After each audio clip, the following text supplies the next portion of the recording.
Salam alaikum wa rahmatullah wa barakatuh. Donc là, ça c'est une petite vidéo juste pour illustrer. Donc c'est juste une illustration de ce que devrait être le bon comportement et du comportement réel que nous avons au 21e siècle. Et là, je parle de toutes les sociétés. Je ne vise pas particulièrement une société ou un continent. Donc ça, c'est vraiment une critique globale de ce que nous sommes devenus. Si nous avions eu la sagesse, nous n'en serions certainement pas là. Je vous laisse vous faire votre propre opinion. Salam alaikum.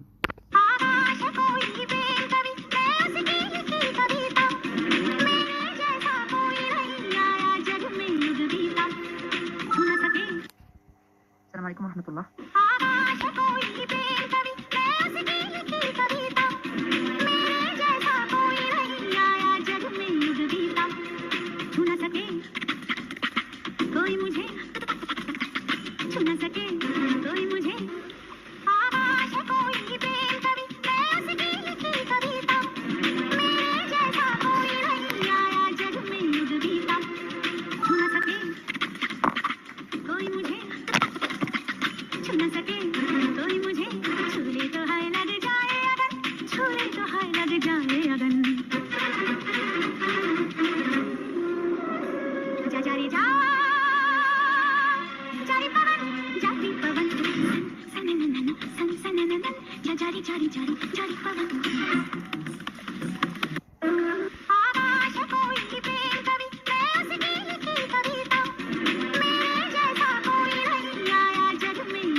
Voir régulièrement, nous pouvons tous le voir sur les réseaux sociaux. La problématique ici, je ne sais pas si vous l'avez comprise. Vous voyez la nuance qu'il y a entre les personnes âgées telles qu'elles étaient il y a 50 ans et les personnes âgées telles qu'elles sont aujourd'hui. Alors bien sûr, les personnes âgées, elles sont vivantes, elles ont de l'humour, elles ont la joie de vivre, ça n'empêche rien. Mais elles ont la sagesse, le discernement, elles sont posées et surtout, elles ont conscience qu'elles sont un exemple et elles ont beaucoup de retenue. Aujourd'hui, nous avons des personnes âgées qui se comportent comme des jeunes gens de 22 ans, inexpérimentés, qui relèvent tous les challenges, tous les défis, qui ont des choses à prouver, qui ne raisonnent pas, qui ne prennent pas la mesure de leur âge et en fait qui n'ont pas vraiment évolué. Je dirais presque que les gens de notre époque ont tendance à accumuler du retard mental ou du retard affectif ou du retard en termes de sagesse, de recul, de nécessité de poser les choses et de renoncer à certaines choses aussi. On ne peut pas fonctionner en étant une personne âgée de 50, par exemple, de 60 ans, quoique la vieillesse commence à partir de 70 ans. Mais on ne peut pas arriver à des âges comme ça et ne pas faire preuve d'une grande maturité, d'une grande sagesse. Quand on acquiert la sagesse, on ne fait plus ce genre de choses. Et avec ça, j'aimerais vous montrer en parallèle, bien sûr, d'autres types de comportements qu'on trouvera encore décents et on devra chercher du côté du Moyen-Orient, de l'Asie et ainsi de suite. C'est vrai. Alors, si Dieu existe, qu'aimeriez-vous après votre mort, que je souhaite le plus tard possible, vous entendre vous dire à vous? Il me dira, Dieu existe, et il me dira, Vedi dilecta mea, viens, ô ma bien-aimée. Et je lui dirai, je suis là, mon bien-aimé. Alhamdulillah, gloire à Dieu.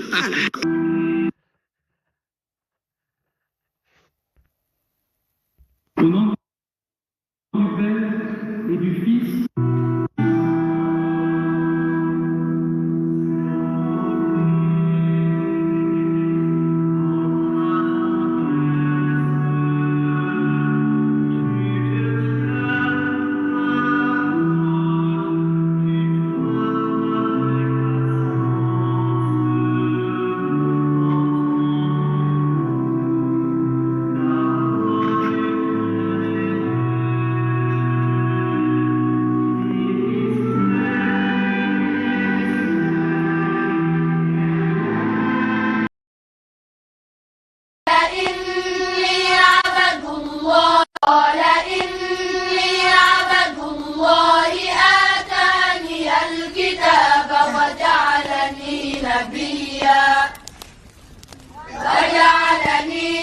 مباركا أينما كنت وأوصاني بالصلاة والزكاة ما دمت حيا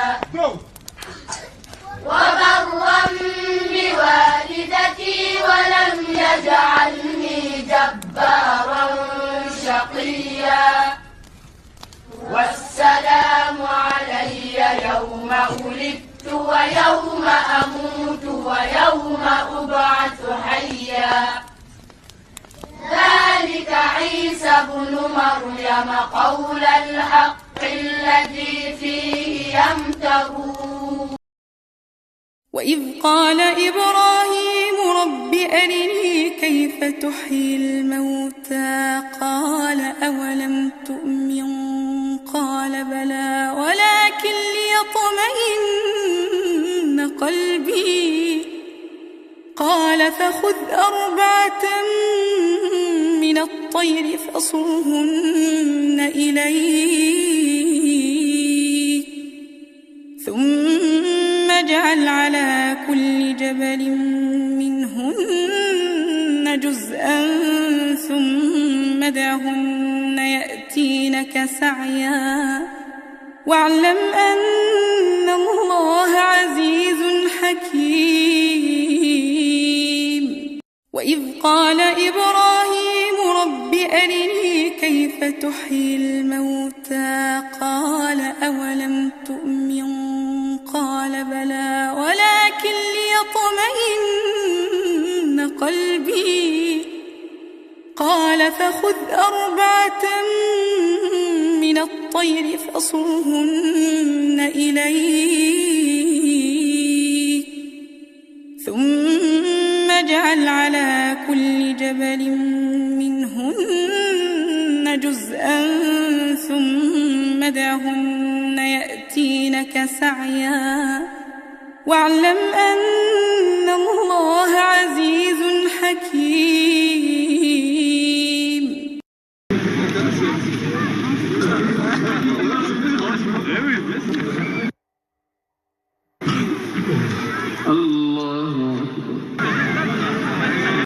C'est la famille, la communauté, et puis une certaine sérénité. C'est la fête de la réconciliation, de la joie, de tout ce qui est... Voilà. L'Aïd, c'est un moment de joie, de se retrouver en famille, la famille proche, les amis. Et pour ceux qui ont des problèmes, parfois, vous savez, on peut être énervé, discuter avec des gens, c'est de les revoir, de remettre les boussoles un peu à zéro. Et c'était même l'esprit du Ramadan qui fait la promotion en fait, de la piété, de se remettre en cause.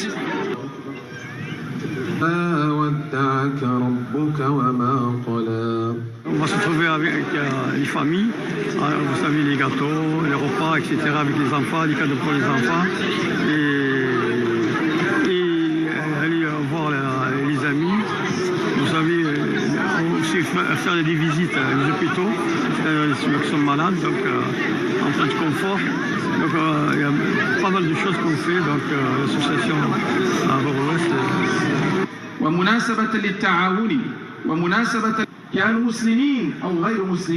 Diocèse de Viviers, en Ardèche, le temps est à la fête. 52 enfants entre 7 et 15 ans sont réunis pour vivre ensemble une école de prière pendant une semaine. Cette initiative, née au Puy-en-Velay en 1983, s'est depuis essaimée dans différents diocèses. L'école de prière, c'est des temps de louanges, de recueillement, mais aussi des ateliers, des jeux, comme une colonie de vacances tournée vers Dieu et la fraternité. Il y a un premier pilier qui est tourné autour des jeux et de la vie, de l'animation classique d'un camp. On va essayer d'instiller un petit peu des aspects plus spirituels, c'est-à-dire qu'une chasse au trésor peut devenir l'occasion de découvrir des symboles chrétiens, découvrir de la vie d'un saint par exemple ou des temps de la vie de l'église. Comme tous les matins après le petit déjeuner, c'est l'heure de la louange dans la petite chapelle. Un temps de prière et de recueillement essentiel. Les animateurs sont là pour guider les enfants à ouvrir leur cœur à la rencontre du Christ. Alors ce qu'on sait, c'est qu'hier à la pause de midi, 2 enfants de CE2, 2 enfants âgés à peine de 8 ans ont été surpris en pleine prière. Des membres du corps enseignant et des agents municipaux ont très vite fait remonter l'information au rectorat et à la mairie. Les enfants ont été pris à part, on leur a expliqué que l'école n'était pas le lieu pour prier. Les parents ont été avertis, ils seront reçus dans la journée par les autorités. Ils ont été eux aussi surpris selon l'adjoint au maire de Nice en charge de l'éducation, indiquant ne pas avoir élevé leurs enfants comme ça. Ce matin, les autres parents que j'ai pu croisés ne semblaient pas informés des faits. Je leur ai appris la nouvelle. Écoutez la réaction de ce père de famille venu déposer ses enfants. C'est pas la première fois que ça arrive, alors bon, tout le monde a le droit à avoir sa religion, mais bon, c'est vrai que l'école est laïque, c'est un lieu public.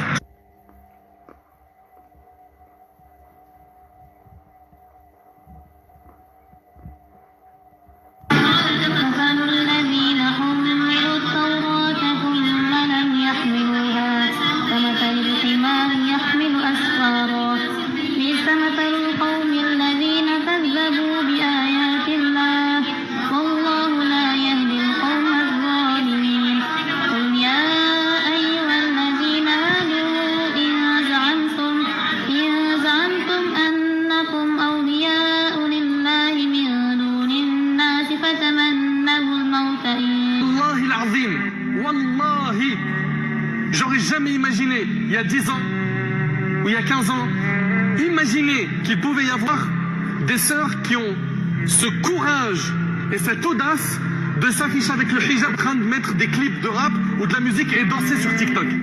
Wallahi l'azim. أعوذ بالله من الشيطان الرجيم بسم الله الرحمن الرحيم يستبشرون بنعمة من الله وفضل وأن الله لا يضيع أجر المؤمنين الذين استجابوا لله والرسول من بعد ما أصابهم القرح للذين أحسنوا منهم واتقوا أجر عظيم الذين قال لهم الناس إن الناس قد جمعوا لهم فاخشوهم فزادهم إيمانا وقالوا حسبنا الله ونعم الوكيل فانقلبوا On va laisser cette jeune femme apporter une conclusion. Merci d'avoir regardé la vidéo. Assalamu alaikum wa rahmatullahi wa barakatuh. Une fausse idée qui dit que l'islam opprime les femmes. Que répondrais-tu à ce genre de déclaration? Donc je pense que l'idée selon laquelle les femmes sont en quelque sorte opprimées et qu'on n'est pas autorisé à faire certaines choses est fausse. Quand on regarde, plus on regarde l'islam, plus on découvre que c'est tout le contraire. Donc on regarde la relation du prophète sallallahu alayhi wa sallam avec Khadija. Oui, c'était une épouse dévouée, mais elle était aussi une femme d'affaires. C'est possible, et c'est ce qui me fascine vraiment dans l'islam.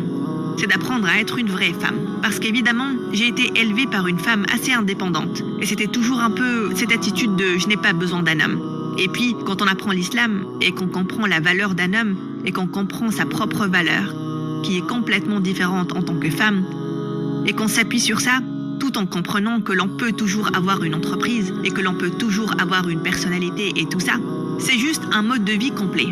Il y a une fausse idée qui dit « Pense que si tu es musulman, essaie juste de pratiquer l'islam. » Et je sais que beaucoup de gens disent « Quand on est musulman, on ne peut pas faire ceci ou cela. » Tu peux presque tout faire, sauf certaines choses. Et les choses que tu n'as pas le droit de faire sont en rapport avec ton bien-être. Ils te disent « Ne bois pas d'alcool, ne consomme pas de drogue, ne fais pas ça. » Et il y a une raison. Ce n'est pas pour t'embêter ou te faire sentir mal, non. C'est pour t'aider et faire en sorte que tu sois heureux.